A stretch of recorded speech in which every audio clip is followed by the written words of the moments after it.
Grand Angle. Bienvenue dans ce nouvel épisode de Grand Angle Psycho avec Sabrina Marty, accompagnatrice familiale. Nous allons parler de résonance aujourd'hui.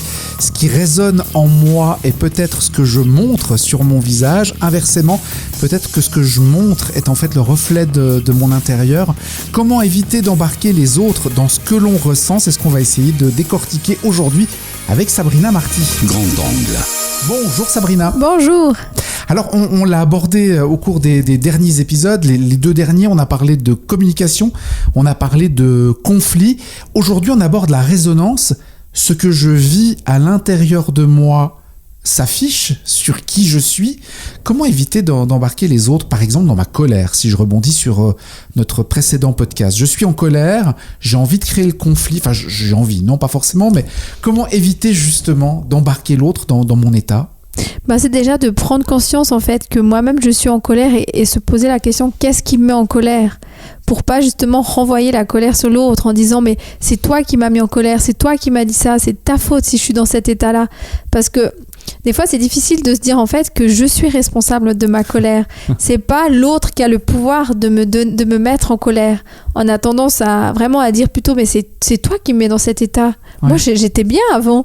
Puis non seulement ça fait culpabiliser l'autre, mais en fait ça avance rien parce que la personne en face elle peut vivre n'importe quoi. C'est moi en fait qui décide de me mettre en colère. Des fois on le fait pas, qui le décide entre guillemets. Ouais. C'est inconscient, mais c'est mon choix en fait. C'est moi qui donne le pouvoir à l'autre. Puis finalement ça me met en colère cette situation. Donc du coup je renvoie en fait ma colère intérieure à la personne en face qui, elle, peut se mettre en colère parce que du coup, ça fait réveiller sa colère à elle-même. Donc, du coup, après, c'est l'ascenseur qui commence à monter au niveau émotionnel et ça devient compliqué.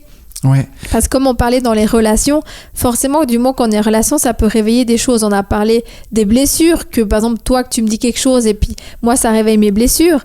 Mais ta manière de fonctionner peut aussi réveiller des blessures chez toi parce qu'en fait, tu vois la même chez moi. Je sais pas si tu me suis. Il y a un effet miroir en fait. Il y a un effet miroir, exactement. Moi, je vois par exemple quand j'étais éducatrice dans des foyers, je me suis rendu compte que moi-même ou des éducateurs ou des éducatrices que je voyais, que quand on était en contact avec quelqu'un en fait qui réveillait une blessure à l'intérieur, du coup ça pouvait nous mettre dans des colères énormes.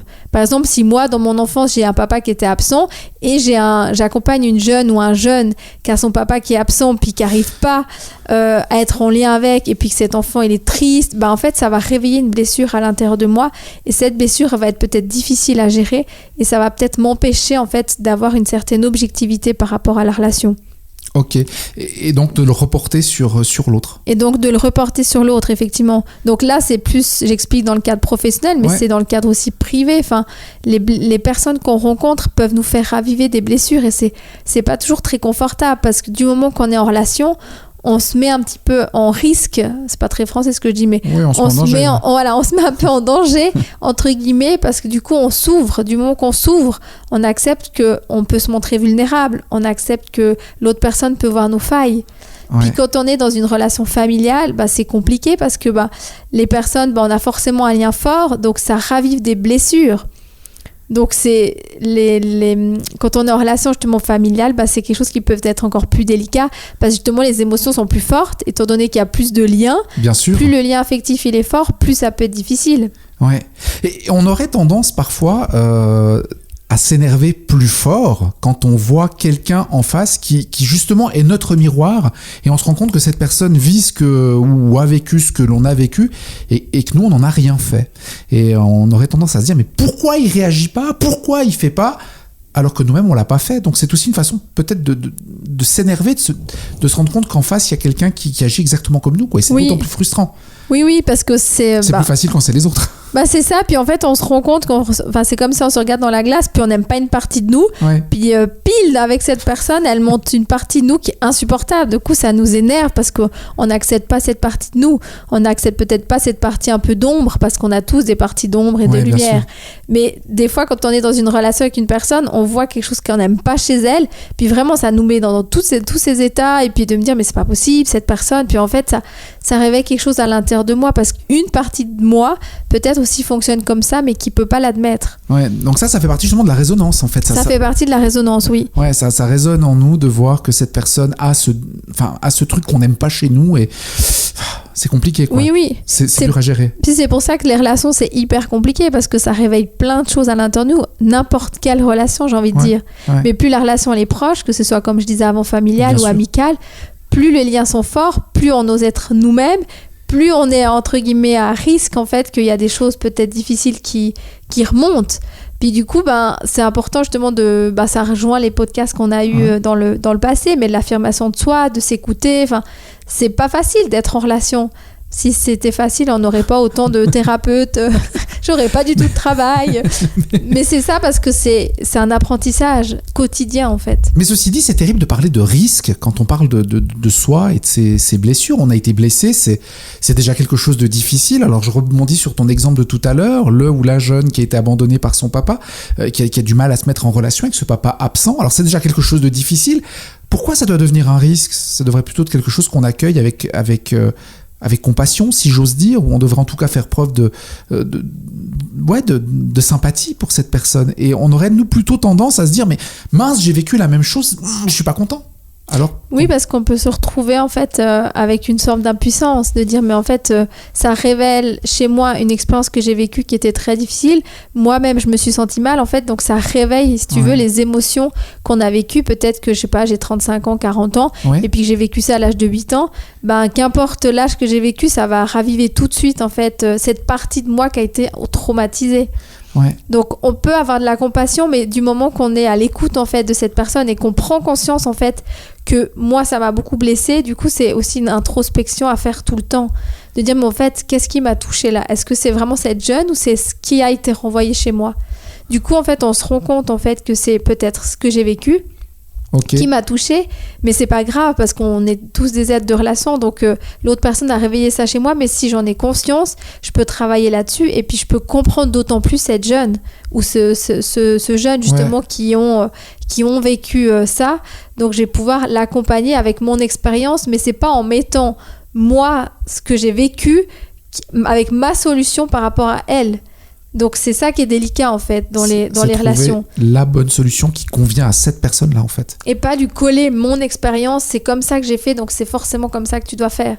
Ouais. Parce qu'on a des fois des personnes avec qui on discute même en dehors du travail, si on sort du cadre du travail, on discute, peut dire oui mais fais ça, je te garantis que ça va marcher. Oui mais ça a marché pour elle, mais pas forcément pour la personne en face. Ouais. Puis des fois on peut s'énerver parce que l'autre personne fait pas ce qu'on lui a dit, mais peut-être parce que c'est pas la bonne solution pour elle. Ouais. C'est pas la solution en tout cas qui lui convient. Oui. Et on en revient peut-être à ton exemple de fréquence d'il y a quelques épisodes en arrière. C'est peut-être pas la fréquence qui lui convient. Complètement, ouais. Il faut essayer de trouver chacun a sa solution. Est-ce qu'on aurait chacun la solution en fait en nous, tout simplement ? Oui, absolument. Ouais. Mais c'est des fois quand on est tellement justement dans nos difficultés, on n'arrive pas à aller la voir. Et c'est là que c'est important d'être accompagné parce que l'idée, c'est pas d'avoir quelqu'un qui nous dit la solution. Moi, je dis souvent, j'ai pas la baguette magique aux personnes que je suis. Moi, je vous accompagne à aller la trouver qui est à l'intérieur de vous.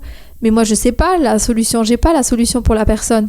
Effectivement, mais c'est un cheminement ensemble qui fait que pour cette personne, ça sera cette solution-là, mais c'est elle qui va la trouver. Et je trouve que c'est hyper beau et riche de dire, mais en fait, j'ai toutes les solutions. Parce qu'on est quand même dans une société où on cherche la solution toujours à l'extérieur, auprès d'un médecin, auprès d'un thérapeute, auprès d'une personne. Puis on oublie en fait que le pouvoir, c'est nous qui l'avons. Et je trouve que c'est beau de dire, mais en fait, j'ai la capacité de revenir à l'intérieur de moi et d'aller chercher en fait la solution pour permettre justement de sortir de ça. Ouais. Mais que voilà, quand on est justement dans des grosses difficultés, on n'arrive pas. C'est comme si on est dans le brouillard. On n'arrive pas à conduire avec le brouillard. Ouais. On a peut-être besoin d'avoir quelqu'un à côté de nous qui nous aide et puis à mettre les anti-brouillards et puis on peut avancer tranquillement, un peu plus sereinement que si on était tout seul et puis on voyait rien. Bien sûr. Alors j'aime ce que tu dis là, parce que tout à coup on part dans quelque chose d'un peu plus positif. On a la solution en nous. Alors on dit qu'il y a l'effet miroir par rapport au côté négatif, sombre de nous. Tu as parlé de lumière aussi avant. Il y a cet effet-là également qu'il faut peut-être pas oublier, c'est que quand on a quelqu'un en face de nous qui est hyper souriant, qui est hyper jovial, qui est bienveillant, on a cette tendance naturelle à reproduire. Absolument, ouais. Voilà. Quelqu'un qui sourit, ça nous fait sourire. Oui. Quelqu'un qui est gai dans son quotidien, ça va nous égayer aussi. Et puis donc c'est là aussi où on peut se rendre compte que tout est en nous en fait, puisqu'on est capable, même quand ça va pas fort, de sourire à quelqu'un qui nous sourit. Ça veut dire qu'on peut en fait copier toutes les formules. Oui, puis moi je dis souvent aux personnes, je dis mais si vous voyez chez moi par exemple quelque chose de bienveillant, de beau, d'une lumière que j'aime, que vous aimez chez moi, mais si vous le voyez chez moi, c'est que vous l'avez à l'intérieur de vous. Sinon vous le verrez pas.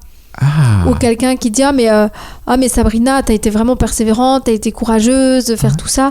Ben, je dis oui, mais si vous voyez ça chez moi, c'est que vous l'avez à l'intérieur. Sauf peut-être chez vous, il est peut-être pas encore développé, ou peut-être que vous en avez pas conscience.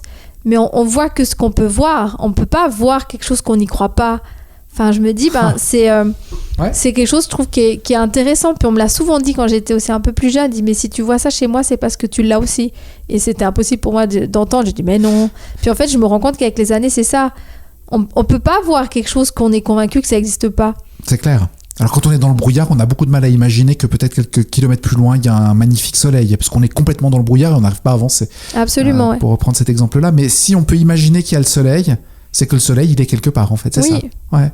C'est magnifique, ça, de se dire que ce qu'on arrive à voir de positif chez l'autre, ça veut dire qu'il existe aussi chez nous. Ça peut aider pas mal de gens qui nous écoutent, qui sont en situation où ça va vraiment pas, de se dire, mais si vous arrivez à voir chez l'autre du positif, vous arrivez à voir de belles choses, c'est que ces belles choses sont en vous et qu'elles attendent juste de pouvoir sortir, éclore. Absolument, oui. Ouais. Oui, puis je trouve que ça met un côté plus doux et moins dans la jalousie. Ouais. Parce qu'on dit, mais cette personne, elle a ci, elle a ça. Puis je me dis, mais si on le voit, c'est que moi, j'ai peut-être ça. C'est peut-être que c'est en construction.